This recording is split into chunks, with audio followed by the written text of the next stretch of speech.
And speaking of Democrats spending, the economy is a top issue for midterm voters, and the White House is already lowering expectations for the July jobs report due out later today. We're in the transition to a stable and steady growth. And during that transition, what you'll see is instead of that record high breaking job numbers that we've been seeing every month, we're expecting to be closer to 150,000 jobs per month. Dr. Kevin Roberts is president of the Heritage Foundation and joins me now. Dr. Roberts, good morning. Great to see you. So the Biden administration has touted strong jobs growth as a highlight of the economy. So if this number comes in around 250,000, which I believe is what is expected, what would that say about the economy? Well, you know, in the mind of the press secretary or the president, it means that somehow that's good news. But once again, this administration continues to talk about these numbers like they're theory or they're in the abstract, when, Carly, as you and I and your audience know well, Americans are affected by this. Individual American households sitting around their dinner table know when that job report comes in and it's fewer jobs available for Americans, that's affecting American families. Therefore, if the press secretary is saying this is what the near and medium term looks like, the American economy is in terrible shape.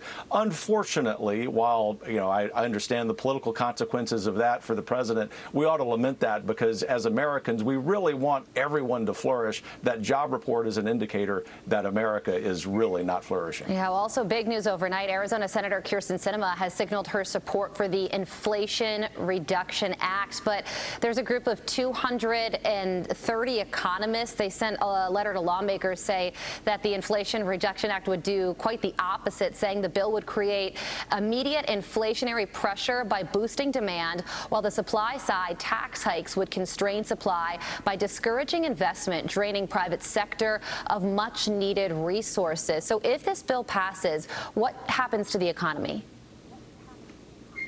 Well, only in Washington, Carly, could you take something that would be so devastating to the economy, as those economists point out, and call it the Inflation Reduction Act. It would do the exact opposite. So to the heart of your question, once again, looking at this through the lens of the average American, I would call the forgotten American for this administration, it's going to have devastating consequences. The direct taxation, the indirect taxation, the burden of those costs has to be borne by someone, and it's going to be on the backs of average Americans. Senator Sinema, Senator Manchin, President Biden are all trying to be cute at best with their rhetoric, at worst, and in reality, they're being really disingenuous. Ultimately, what this boils down to is increased taxation on Americans, increased inflation, which means that we are changing our behavior and how we consume. This is a terrible, terrible piece of legislation that will have tremendous political consequences. But before those political consequences, Carly, we're going to continue to feel more economic pain. Yeah, well, you mentioned taxes. So Joe Manchin and President Biden say that this would only raise taxes on corporations, but the Joint Committee on Taxation says this bill would actually raise taxes on people making even less than $200,000 a year. How would that happen?